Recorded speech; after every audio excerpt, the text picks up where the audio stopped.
Egoism often gets a bad rap. People confuse it with selfishness, but they're not the same. Selfishness is destructive. It's about taking what you want, consequences be damned. Egoism is different. It's about self-interest. It's about recognizing your needs and pursuing your goals. It's about understanding that you have a right to happiness. This doesn't mean you disregard others. It means you prioritize your own well-being. You take care of yourself so you can better engage with the world. Egoism, properly understood, is about a healthy respect for yourself and your needs. Immanuel Kant never used the term egoism. However, his philosophical works delve deeply into the nature of self-interest and its role in human behavior. Kant's ideas are often misunderstood as being purely about duty and moral laws, but there's a nuanced layer to his thinking that incorporates the importance of self-interest. Kant's philosophy offers a compelling argument for self-interest, not in the sense of selfishness, but as a rational pursuit of one's own good. He believed that reason is the foundation of morality, and that acting rationally is a duty we all share. For Kant, reason was the guiding principle that could lead individuals to act in ways that are both morally sound and beneficial to themselves. He argued that we have a duty to act rationally, and this rationality naturally leads us to consider our own well-being. Acting rationally means making decisions that are in our best interest, but also in the interest of others. Kant believed that by pursuing our own good, we are better equipped to contribute positively to society. This is because a rational, self-interested individual is more likely to make decisions that are fair, just, and beneficial to the community as a whole. For Kant, pursuing our own good meant setting goals, striving for personal excellence, and taking care of our own needs. This wasn't about being selfish, but about recognizing that we can only help others effectively if we are in a good place ourselves. Why is this important? Because only a rational, self-interested individual can contribute to society in a meaningful way. When we are healthy, happy, and fulfilled, we are in a better position to help others and to engage in activities that benefit the community. Kant wasn't advocating for selfishness. He believed in universal moral laws that apply to everyone, and he recognized that our actions should be guided by principles that respect the dignity and worth of all individuals. These universal moral laws are grounded in reason and require us to act in ways that are fair and just. But within this framework, Kant also acknowledged the importance of self-interest. He understood that a healthy sense of self-interest is crucial for a functioning society. A society where individuals neglect their own needs is one that is likely to struggle. We cannot help others effectively if we haven't helped ourselves first. This is why self-care, personal development, and the pursuit of one's own good are not just personal goals, but moral imperatives. In conclusion, Kant's ethics of self-interest is about finding a balance. It's about recognizing that taking care of ourselves enables us to take care of others. By acting rationally and pursuing our own good, we can create a society that is both just and compassionate. Egoism can be a powerful motivator. When we understand our own needs, we're more driven to achieve them. This drive can lead to great accomplishments. Think about successful entrepreneurs. They often possess a strong sense of self-belief. They're not afraid to take risks or pursue their vision. This isn't about trampling on others. It's about channeling your ambition in a positive direction. It's about using your ego as fuel to reach your full potential. Egoism, in this sense, becomes a tool for growth and achievement. Egoism can be tricky in relationships. Too much, and it leads to conflict and resentment. Too little, and you risk being walked all over. The key is balance. You need to assert your needs while respecting those of your partner. It's about finding a compromise. This requires honesty and open communication. Don't be afraid to express your desires, but be willing to listen and compromise. Egoism in relationships isn't about winning. It's about creating a partnership where both individuals feel valued. Success in many ways is fueled by ego, the desire to achieve, to be recognized, to leave your mark on the world. These are all expressions of the ego. But success driven solely by ego can be hollow. It's important to find meaning in your pursuits. Ask yourself, what are you truly passionate about?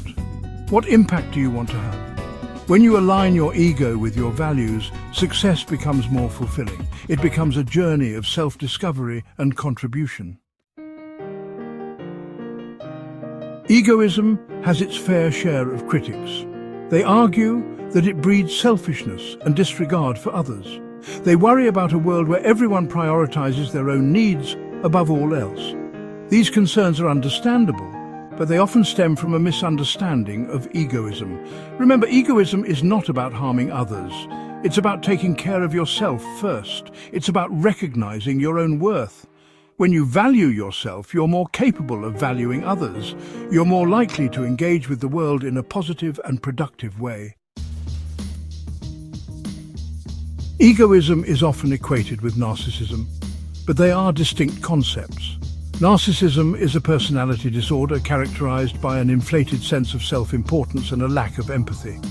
Egoism, on the other hand, is simply the recognition of one's own needs and desires. It's entirely possible to be an egoist without being a narcissist. In fact, a healthy ego can act as a buffer against narcissism. When you understand your own strengths and weaknesses, you're less likely to need constant validation from others. Let's delve into the intricate relationship between egoism and the quest for personal freedom. Egoism, often misunderstood, is not merely about selfishness or self-centeredness. It is about understanding and prioritizing one's own needs and desires in a way that fosters genuine self-expression and autonomy. Egoism can be a path to freedom. When we talk about freedom in this context, we are referring to the liberation from societal expectations and the courage to follow one's own path. Imagine standing at a crossroads with multiple paths ahead. Each path represents a different set of expectations, norms, and pressures. Egoism empowers you to choose the path that aligns with your true self, rather than the one dictated by others. When you're confident in your own needs and desires, you're less likely to be swayed by the opinions of others. This confidence stems from a deep understanding of who you are and what you want out of life. It allows you to navigate through the noise and distractions of the world with a clear sense of purpose and direction. You become the author of your own life. By embracing egoism, you take control of your narrative. You write your own story, set your own goals, and define your own success. This act of self-authorship is empowering and liberating, as it places you in the driver's seat of your own destiny. This doesn't mean you disregard social norms or responsibilities. On the contrary, true egoism recognizes the importance of community and social interaction. It understands that while you prioritize your own needs, you also respect the needs and rights of others. It's about finding a balance between self-interest and social harmony. It means you make choices based on your own values. Every decision you make is a reflection of your core beliefs and principles. This alignment between your actions and values creates a sense of integrity and authenticity in your life. It ensures that you are living in a way that is true to yourself. This freedom allows you to pursue your passions, build meaningful relationships, and engage in activities that bring you joy and fulfillment. Whether it's creating art, having deep conversations, or simply spending time with loved ones, egoism encourages you to invest in what truly matters to you and live a more authentic life. Authenticity is about being true to who you are without pretense or facade. It's about embracing your strengths and weaknesses and living in a way that reflects your true self. This authenticity fosters deeper connections with others and a greater sense of inner peace. It's about aligning your actions with your true self. When your actions are in harmony with your inner values and desires, you experience a profound sense of fulfillment and contentment. This alignment is the essence of living a purposeful and meaningful life. Egoism, in this sense, becomes an act of self-liberation. It is the process of breaking free from the chains of external expectations and embracing the freedom to be yourself. This self-liberation is not just about personal happiness. but about living a life that is true to your essence and values. It is about standing on the mountaintop of your own achievements, with arms raised in triumph, knowing that you have lived authentically and courageously. Egoism, like most things in life, requires balance. It's a delicate dance between self-assurance and humility. When we talk about ego, it's easy to think of it as something negative, but that's not always the case. A healthy ego is essential for personal growth and self-confidence. Too much, and it can lead to isolation and self-absorption.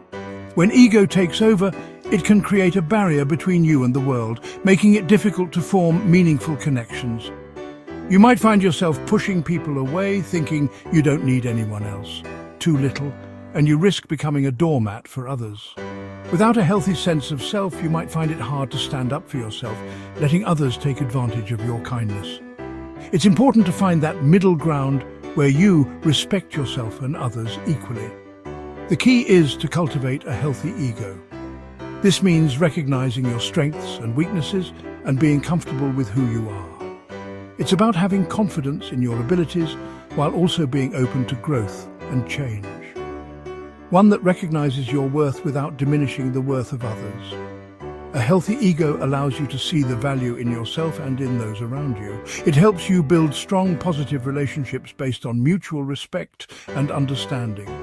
One that allows you to pursue your goals while remaining compassionate and connected. It's about striving for success without stepping on others to get there. A healthy ego supports your ambitions but also keeps you grounded and empathetic. Egoism, properly understood, is not a vice. It's a fundamental part of who we are. When balanced, it can drive us to achieve great things and to become the best versions of ourselves. It's about harnessing that inner drive in a way that benefits both you and those around you. It's a fundamental aspect of the human experience. Our ego shapes our identity and influences how we interact with the world. By understanding and nurturing it, we can lead more fulfilling and authentic lives. It's about self-awareness, self-respect, and the pursuit of a life that is truly your own. Embracing a healthy ego means taking the time to understand yourself, to appreciate your journey, and to strive for a balance that allows you to thrive both personally and in your relationships with others.